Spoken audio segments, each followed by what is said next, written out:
guys can help each other out minutes-wise, I think would be great. They don't have to play long minutes with those two guys because you got two guys on the floor with AD, assuming AD is doing the heavy loading, to be able to make plays. So I just think the better fit would be Chris Paul over Westbrook. I don't think Westbrook is ready to stop getting triple-doubles and being ball dominant the way he is. So Chris Paul for me.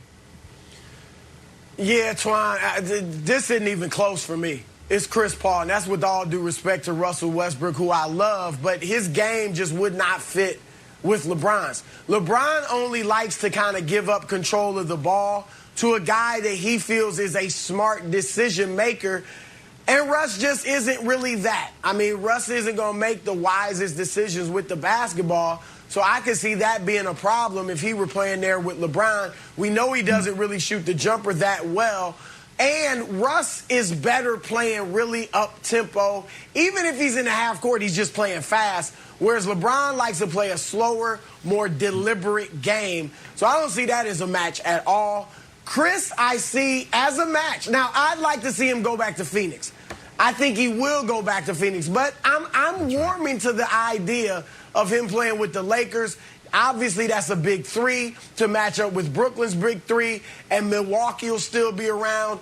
So I would love to see those two. They've been great friends for so long, play together. Of course, Chris's family is still in Los Angeles, so it would be a lot of fun if it happened. The thing is, it's pretty unrealistic, not impossible. But Chris will have to take a big-time pay cut because I don't see the Suns doing a sign and trade for what the Lakers' pieces are. So Chris would essentially have to give up a guaranteed $44 million to play for about $9.5 million for the Lakers. Yeah, he wants a ring. Does he want it that bad? I don't know. So I don't think it happens, but I would like to see it, and I'd certainly pick Chris over Russ. All right, by the way, Broussard just can't quit the Nets. We are 34 hours removed from the Bucks winning the title. And Broussard's like, well, if the Lakers got Chris Paul, they'd have a big three to match up with the Nets, or maybe the Bucks if somehow the defending champs who actually won the title were to get back there. So here's the thing. I'm going to throw a bit of a grenade in this because obviously I would take Chris Paul. But I would take Chris Paul for the Lakers over Russ. I would take Malcolm Brogdon in a heartbeat for the Lakers over Russ if he were available.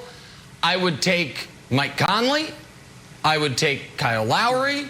Ooh. I might even say, you're right, bring back Lonzo rather than Russ. And Antoine, you think I don't love Russ? I love Russ. He's my 6th favorite player ever. If you want the list, that'll be in the post-show meeting. I love him. I have massive respect for him. But I don't think he would help the Lakers at all. You would, like, unless Adam Silver, in a quest to continue, he added they added the play-in tournament. We've talked about a mid-season tournament. If he's going to remove the three-point line, then I'll listen to it. But in a league where shooting has never mattered more, adding a non-shooting point guard to go along with LeBron and AD just doesn't make any sense at all. Like, I love him as a competitor. I've enjoyed watching his career, but I don't think he would make the Lakers better. Like, there's a lot of guys I think Antoine would be better for the Lakers than Russ. I agree with that. I agree with that when you think about the Kyle Lowrys, the Mike Conleys. Those guys can accept a different role, and they're older in their career. And I just think Russ coming off a monster year where he set the triple-double record, I think he's still playing at a very, very high level, being a ball-dominant guy. So that's where he doesn't fit in at. And LeBron is still going to want to handle the basketball majority of the time. But I think with Chris Paul, what makes it so intriguing is that he respects Chris Paul. They're good friends. It will make LeBron James' game even easier because he will force LeBron to go to the block, which LeBron doesn't like to do a lot. But I think with Chris, he would do that more just so it'll work. LeBron would make those adjustments. His basketball IQ is better than anybody's in the league. So he will make those adjustments to make it fit for Chris Paul. So, all right, well, two things about Chris Paul, Antoine, specifically about Chris Paul staying in Phoenix. Don't you think it would just be fundamentally odd and for Chris Paul to make it to the finals with Monty Williams, to be able to like take Ayton's game to the next level, for him to develop a relationship with Devin Booker, and then just be like, I'm out. I'm going to go take a pay cut. Like, why are you leaving? It's like we were literally 2 games away from winning the finals. Don't you think that is fundamentally weird to just, I mean, I understand if he wants to go back in for personal reasons, but for the basketball side, it feels like Phoenix is the perfect fit for him. Don't you think it'd be weird for him to leave Monty Williams? I think for both.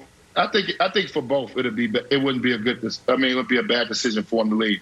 I think obviously financially, you think about $44 million on the table. You don't leave that. This is still a business. You have to make sure you, at 16 years in the league, you want to make sure you make the right decision business-wise, even though you're chasing the title.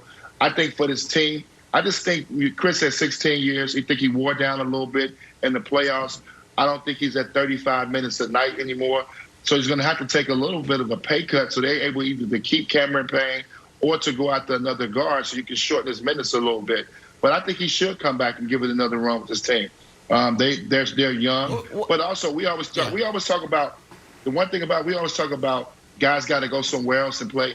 The thing is, you got to get those guys on that team on top of Chris Paul. Got to get better. The Bridges, the Cam Johnson, yes. Ayton, they got to get better with them too to make it work and make another run like that. But I would love to see Chris stay. I'm a loyalty guy. I like if he stay there, and they've done nothing right by him, and he's done right by that team.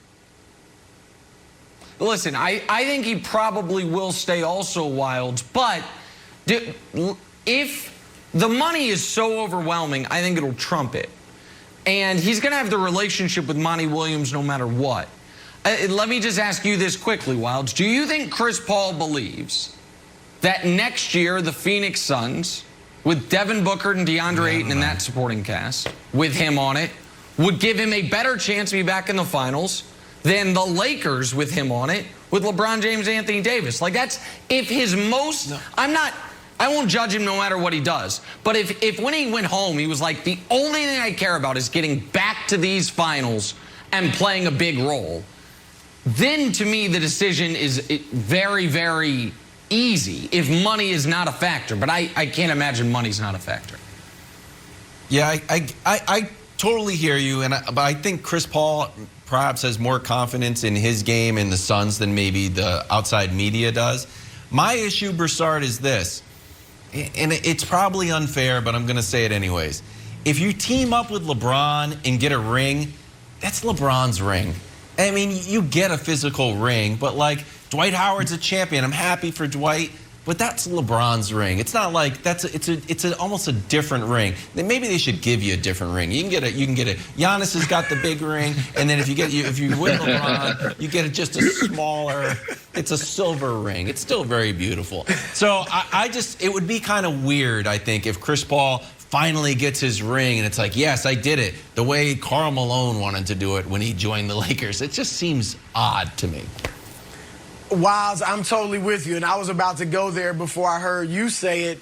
Look, it wouldn't be legacy changing if Chris won this ring with LeBron, okay? It'd be great because obviously he wants to win, and he would finally be a champion.